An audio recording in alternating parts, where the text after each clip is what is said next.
Alright guys, today I'm interviewing Dylan Israel. Dylan, thank you so much for being in here with us today. And no problem, man. Alright guys, so everybody knows who is Dylan, by the way. He's really famous in here on YouTube. So today we are just gonna know a little bit more about how Dylan got started, how he went from a pizza delivery guy. Yeah, that's what you were doing before, no? Like, from a pizza delivery guy to someone who is already in a six-figure salary. Alright, Dylan, how did you got started? Yeah, so I have what's becoming more of a standard background where I was a computer science major or as a college student. I dropped out towards the end of my junior year. And I hated school, and I was like, there's got to be a better way. And that's when I started self-studying. Right. So you were actually like studying in college, like computer science degree. Yeah. So, you know, you don't do as much coding as I was actually looking for, which was what I enjoyed, right? So you're doing, I probably did 7 or 8 math classes and physics and, you know, all your general eds before that. But yeah, so you do a little bit of software though. Yeah. There's something that a lot of people, they don't realize is you can go to college to learn all these kind of things, but if you want to go for a web development position, there is a lot of stuff that you are learning there that is almost just like general culture stuff that you don't really need for a web dev job, no? Yeah, there's definitely some truth to that. I can tell you that I spent about 6 years just sort of half-assing college and before making up my mind for computer science about 4 years in. And I don't use anything that I was in school for, and I only have maybe a year and a half left to graduate. Everything that I've learned and everything that I used to teach myself web development was free. I got my first dev job before I ever bought a course or did anything like that. So you actually never like went to any boot camp, or you didn't take any kind of online courses. It was already all the knowledge that you had from before, from college. No. I didn't spend any money. I used free resources. So I used things like YouTube. I used things like Codecademy and Free Code Camp. Mm-hmm. That's pretty much it. Everything else was just completely free, going to meetups, things like that. That was how I taught myself web development. And I regrettably, I say that because I think I should have bought a couple of Udemy courses along the way. It would have saved me some time and energy. But, you know, sometimes when $10 is like whether you eat or not. You look for those ways to save a few bucks. Yeah. So when you got like your first job, for a lot of people, this is like the major deal or break. You know what I mean? Like it's like the hardest part. So how was it for you? Did you start to apply for some jobs, or did you just like put your CV online and people they start to contact you, or how was it? Yeah, so I sort of the initial, it took me about a month to get a job once I got serious. But a month before that, I realized I wasn't getting calls back. And I want to say it was Indeed or LinkedIn. It would tell you how many people you were competing against. And so I would see that when I was in the Los Angeles area, I was applying and I was like one of 300.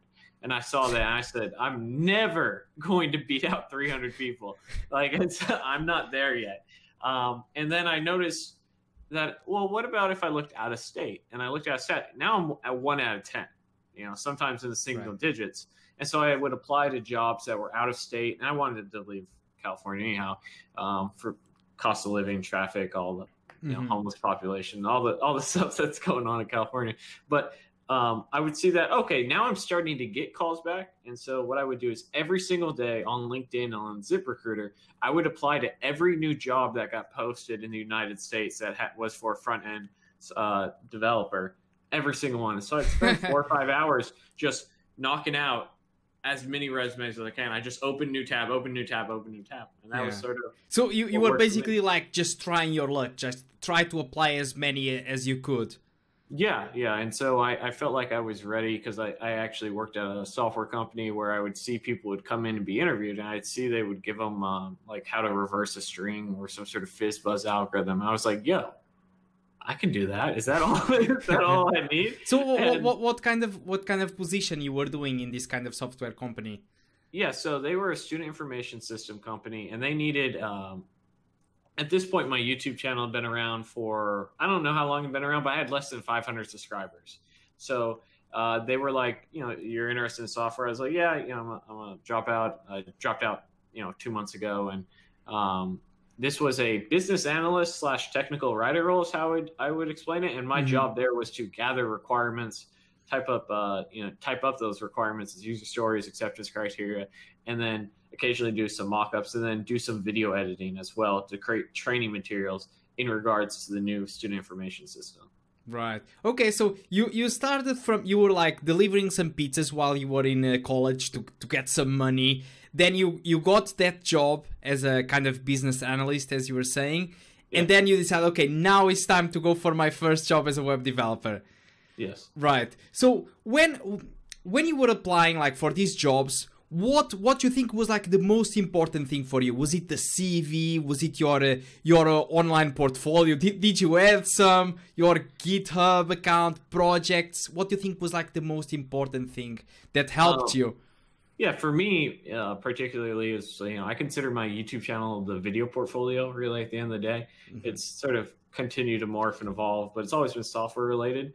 And I can tell you that my boss and my coworkers who ended up hiring me for my first role, they didn't even call my references. They saw that, they had a phone call with me.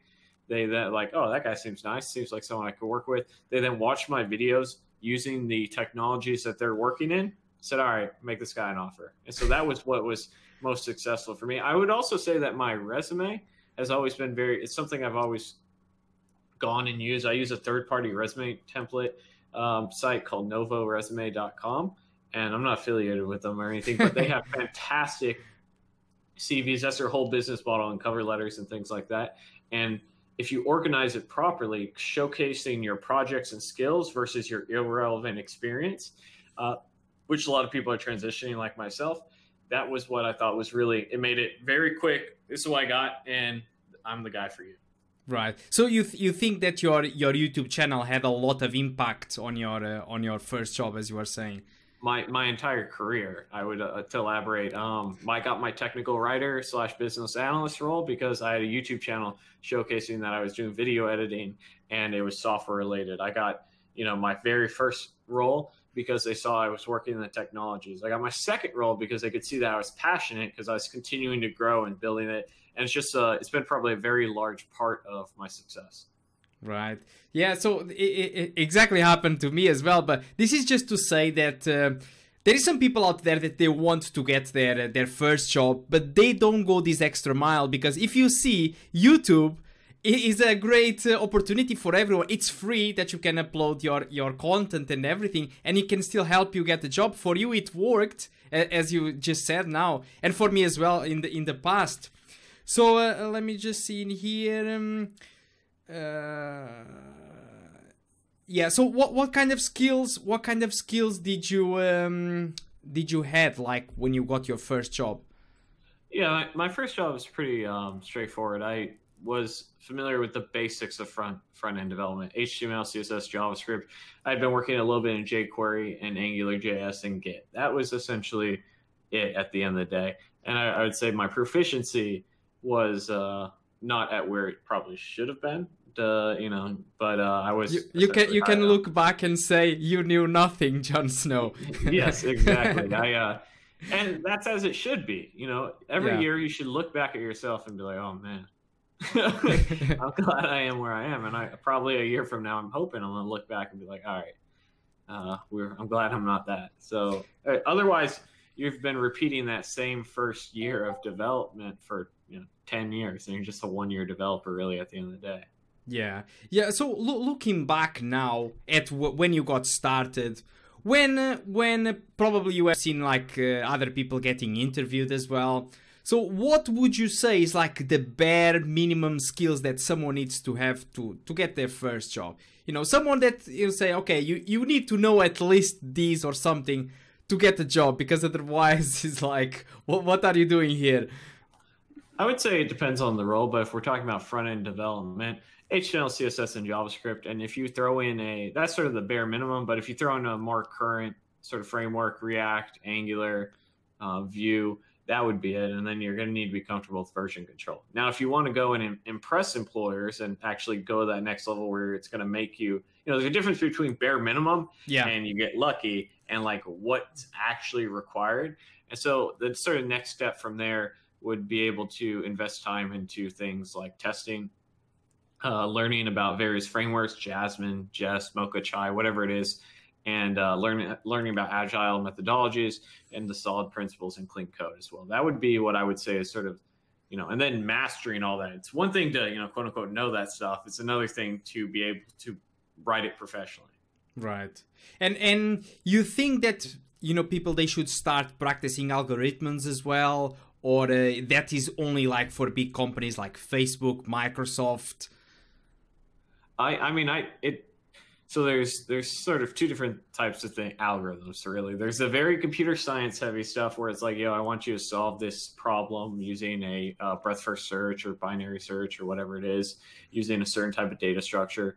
Most of the time, most sort of companies aren't going to really ask for that. The only time I've ever really been asked to solve using a specific algorithm is when I've flew out and interviewed with Microsoft. They're like, solve this and solve it using binary search.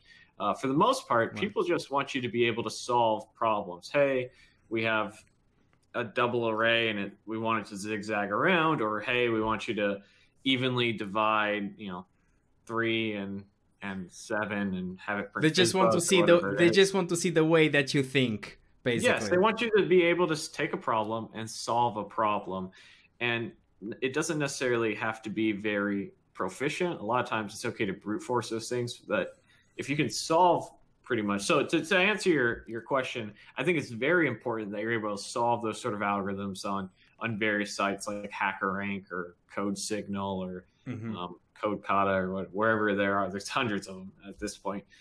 You should be able to sit down and do some of them. Do you need to master them? Probably not, but you need to be able to problem solve. Right. So in this first job that you got in there, like you said, you didn't have almost any experience. It was a bit hard for you. Like you said, you know nothing, Jon Snow. How was it for you when you didn't know something? You were asking help like to your colleagues, or you were just trying by yourself and going to Google, whatever? So a little bit of both. At this time, I'm a little bit more advanced than one of my other colleagues. There's a very small team.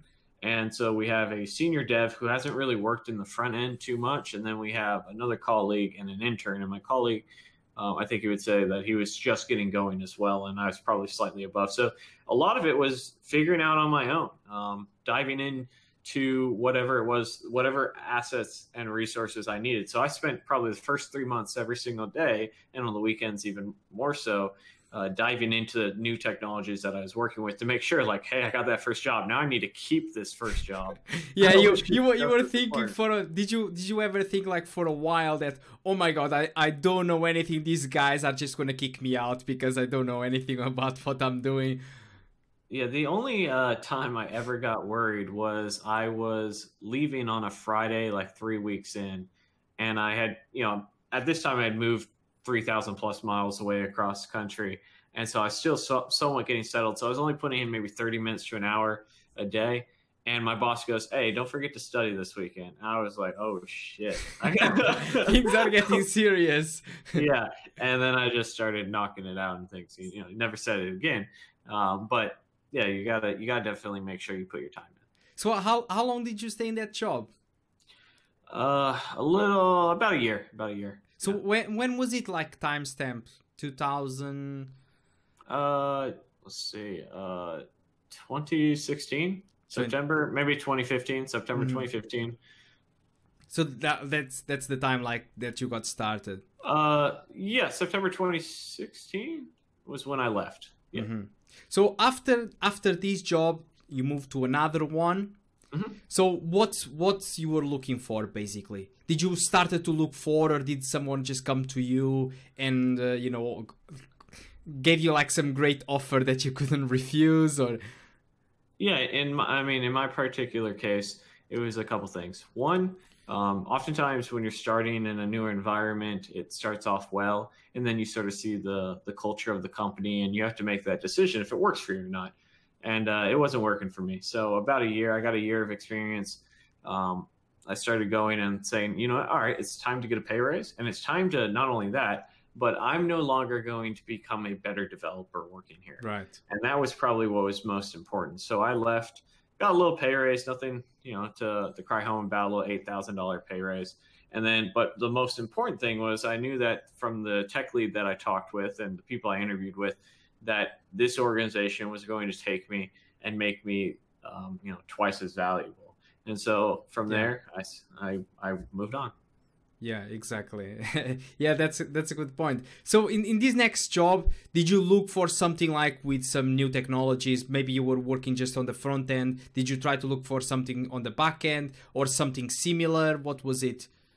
Yeah, I was open to front end or full stack. So I was doing full stack by the end of my first job, and you know, dived into PHP, some SQL, MySQL, and Cake PHP for a framework. And so I was learning about the back end, and I wouldn't say I was exactly proficient, but I spent the last 6 months working on it. So I was hired on full stack, but I was definitely better in the front end. And so I got hired on front end, and naturally I want to work in different technologies. It's something I always try to do when I transfer roles. And the reason being, it exposes me to more. I get to learn the good parts of frameworks, the bad parts, and I get to understand different sort of coding principles. And in this role, I was able to work in some newer technology and some of the latest and greatest, and it was a fantastic opportunity. Wow. And yeah, this is one of the things that I would like to mention, that there's a lot of people thinking that they just have to grind when they have to get their first job. You know what I mean? But they don't understand, they don't understand that you need to grind when you are in your actual job as well if you want to get another one. So how many hours you were like studying when you were in your job, like to get some knowledge for your next job or to make yourself more valuable? Yeah, so back to the point about algorithms is I really spent probably, God, I don't know, maybe 200, 300 hours just doing algorithms and building projects and learning new technologies and being like, you know what, I need to get better. Because look, people just don't go around giving you pay raises. It doesn't work that way. Yeah. You know, you go and earn them in one fashion or another. Like the best way to raise your salary is just go somewhere else. And to do that, you have to prove your worth, right? You're not going to go from 65,000 to 85,000 without actually getting better. So in my case, I just started studying and putting in the work and getting better. And, you know, I was like, okay, now I can go to a larger organization where they're going to be teaching me about, you know, I'm less worried about technologies and frameworks and more worried about sort of core principles of software development that's really going to allow me to level up my code. Right. Yeah, all the time grinding, and that's how you get to the spot where you are. That's it. And yeah, at any point while you were like moving from companies to companies, did you ever consider doing some kind of freelancing? Did you ever do it or try it? Yeah, I mean, I'm always open to freelancing. The problem is a lot of people can't pay my freelance rate. And so it's like, you know, when I charge two and a half times my hourly rate. And so like, you know, you start getting up to $125, $150 an hour, and you've eliminated about 95% of anyone who wants to pay you to do it. And that's okay because, you know, you got to value your time. And if I valued the money in exchange for time on top of my 40 hours I'm putting in, I would do that, but I'd rather work on like YouTube or something. But I have done some freelance in the past with my previous organization, and they hired me to continue to do some work when they were under a little bit of a crunch. Oh, so for example, you were not actually like when you got started freelancing for the first time. I mean, you were not actually like looking for people that I can make you a website or something. It was. I did a little bit of freelancing right from like the get-go when I was doing like an internship and things like that, and they hired me to essentially freelance for them. And I picked up a few clients of my own, but the money sort of dried up. And this is like I'm charging maybe like $20 an hour, nothing so too crazy. How did you figure out that money? I'm gonna charge $20 because I think I don't know enough, or what was it? I mean, honestly, it's probably a little bit of I don't know enough, and I don't think anyone's going to pay me any more than that. And that's So it sort of a was like the imposter syndrome. You were like, oh, I don't know anything or what I'm doing, so I'm not gonna charge them too much. yeah. When you only have like an internship under your belt, and you made $15 or $12 in your internship, and you're like, you don't really know what your value is for one, and two, you still understand, and if you're honest with yourself where you're at, and you're like, okay, I need to pay the bills. Let me get what I can. Right. So what was like your overall experience? Did you enjoy it, or you were like, oh, these people are asking me to change this all the time. It's not worth my time, or go away, or. Yeah, I absolutely hated it. Part of the reason was just bad communication on the side of people you're working with. A lot of times you're having phone calls or emails. They say one thing, they mean another. You're not there in person, and then they want you to fix it, quote unquote, fix it after they give you bad requirements for free. And so you're in this sort of hostile sort of business arrangement where they want to have you because they need you, but then they don't really want to pay you. And it's I'm not trying to like con anybody as a freelancer. It's supposed to be like an arrangement. Like I help you, yeah, you give me money. And so I absolutely hated it. Nowadays it hasn't been too bad, but I'm also making a lot more doing sort of some freelance work than I would in the past. And it's much more under my terms, and you're not dealing with like individuals. You're actually dealing with like large companies. Like the other day, I randomly interviewed for like a contract role with Google for some side project, and I didn't end up doing it with them. But those are the sort of companies that will actually pay those types of rates. Right. Yeah. That's really good. You learn with your mistakes from the past, and of course you can improve for the future occasions like that. Right. So. All of these, you were just like moving from job to job until the job that you are at the moment. So you have like 5-6 years of experience now.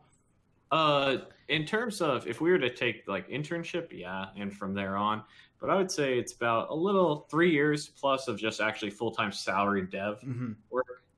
So you were just like grinding, like you were saying, on your YouTube channel, or trying freelance, moving from job to job. You were not feeling comfortable in the same place like many people they do, because, oh, I'm just comfortable in here. And then they are like asking why I'm not like improving, moving up in life.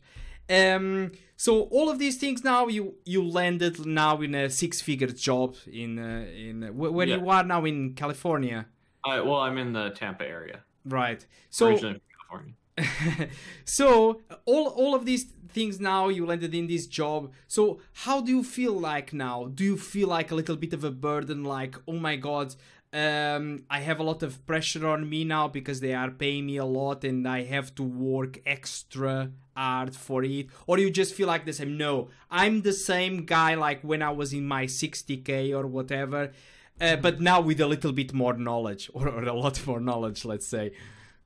Yeah, I mean, I can definitely say, so sort of how I got my first real big pay bump of 40%.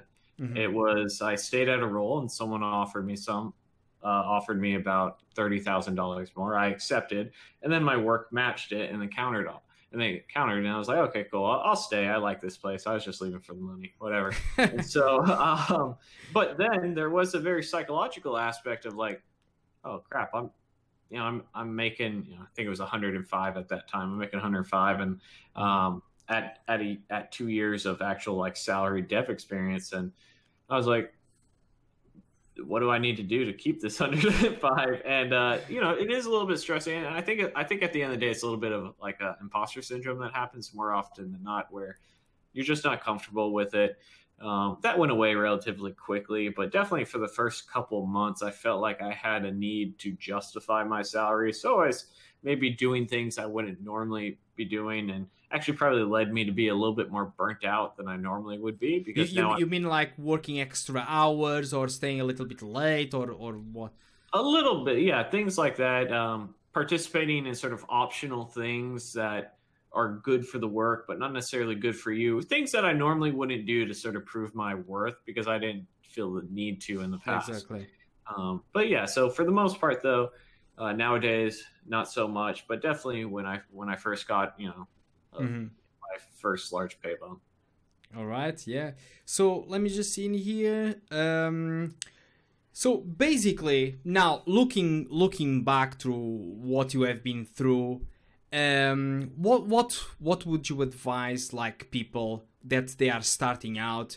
Imagine like someone who doesn't have a college degree or anything. Would you advise them like to get a mentor, to go through free resources like Code Academy, Free Code Camp, or to enroll in some kind of boot camp? What do you think like some of your advices for people starting out? Yeah, so I mean, I think it's going to depend on the type of individual. I'm one of those people that I could do it myself. I can put the time in, but not everyone is like that. I know my girlfriend does much better in a structured environment. And so if that's you, definitely consider a boot camp because, you know, they're going to sort of hold your hand to the fire. Just understand that when that boot camp's over, then you actually have to, you know, sort of keep the momentum going on your own, which is where a lot of people fail. They spend 90 to 100 days just killing themselves, put in the time in, and then they go on vacation forever. Yeah. You know, there's a lot of great free resources out there. And nowadays you can pretty much learn anything for free online. And the strongest and best thing you can do is just be consistent. So I typically, when I was learning and I was working a full-time job, I put about 3 to 4 hours on the weekdays and about 10 hours on each weekend. Wow. On Saturday and Sunday. And I'm not saying it was healthy or anything, but that's what I did. And it paid off. Yeah, you could probably put half as much time, but definitely consistency is the most important thing. You know, if you can do if you can put 20 hours a week in, it's better to do like 3 hours a day than to do 2 8 hours in a 4. Like you definitely want to have that consistency. Yeah, exactly. So going back like to your YouTube channel, do you think like people they should start a YouTube channel as well to help them get a job? Do you think that this would be a good idea or this is not for everyone? I mean, it's definitely not for everyone. It's an idea, and it's something you can think about. I think, you know, maybe in a more general sense, everyone should start a side project because that's really what it is for me, and that's always been sort of been my passion project. I've enjoyed, and you know, it's just something I've been doing. But I think long-term side project is probably the best thing you could do to be successful. That could be maybe you just start writing blogs on Medium. Maybe, you know, you start answering things on Quora. I don't know. You have to figure out what works for you. But having that thing that keeps you learning, keeps it fun, and keeps you an interesting candidate is the most powerful things you can do as an employee. All right. And yeah, when your YouTube channel like started to grow, when did you started like to get sponsors after you? Is this like some side project that you can actually take as a full-time in the future? I mean, it's all relative. It depends how much money you want to make. Like you can take any side project and do it full time, whether it be successful or not, or achieve as much money as you want is a separate story. That's never been something I really wanted to do in terms of just monetizing the channel to such a degree where I don't dev anymore. I enjoy being a dev. I probably would do it at some point if I could dev on my own time. But in terms of sponsorships, they come, you know, you get emails to their sites like FameBit that you can apply to sponsorships. My longest sponsorship is through Dev Mountain Coding Bootcamp.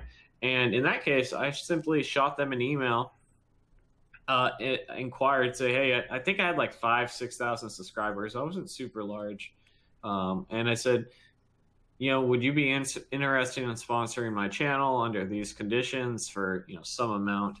And they said, yeah, that works out. You're definitely in the space that we're looking for, and we appreciate it. Mm-hmm. So your YouTube channel before was the name was Coding Tutorials 360, yeah. So what was like the reason that you changed from Code Tutorials 360? Was like 360 because you were doing tutorials about everything, or? Yeah, I mean that was sort of the idea. Is right, have a channel name where it defines what's going on, right? Where we're supposed to cover everything. But in reality, I just changed it to my name because it's sort of my channel, right? It's a little bit of personal branding. It's a little bit of, I'd rather people know who I am and the things that I've worked on then it's better to be known as Dylan Israel than the Coding 360 guy. I guess, yeah. Right, so let me just see. Yeah, so basically we got all our questions laid out. Yeah, so if you want to just give like any shout out to anyone, say like go check this out, your channel. Yeah, everybody knows your channel. I'm gonna put anyway the link in the description. But yeah, any resources that you would like people to check or something? Yeah, definitely. So one of the greatest resources that's helped me, and we've talked about it a little bit, is freecodecamp.org. It's full stack JavaScript. I've pretty much done everything on there, and I'm a huge fan of it, as well as their YouTube channel. They have a nice YouTube channel where my Code Like a Pro series just went out on there, and it's about 2 hours and 20 minutes of content, I believe. And I took 11 videos and combined it into one single course for you to watch. It's all free, going over clean coding principles, solid principles, sort of level up your game. And I'd also recommend you checking out Scrimba. Scrimba is another tutorial site. They're sort of unique in the aspect where you can actually pause the video of the screen share that's going on and then edit the code and see the output at any point in the video. Wow. So they have some really cool technology going on there. And because of the way that it's recorded, the file size is 1/100th of what a video would be. Fully audio, and you can see all the typing. So definitely some great resources out. This was one of your last videos. I was checking recently. Yeah, so they've recently launched a cool like dev tool. I forget what they called it, but essentially it's like a Azure DevOps or Jira, and utilizing that same sort of screen sharing technology. It was really fantastic. All right, so I think we got everything. Yeah, Dylan, thank you so much for being here with us today and to share a bit of your story. How did you got started, and how did you face all your struggles, and how did you land finally in this 6K salary job? So yeah, Dylan, thank you so much for being in here. Guys, make sure to check out Dylan's channel. Everybody knows who you are, by the way. I don't know why I'm saying this, but yeah. Yeah, don't forget, check the links in the description. And that's it, guys. I'll see you in the next one. Thanks, Dylan. Thank you.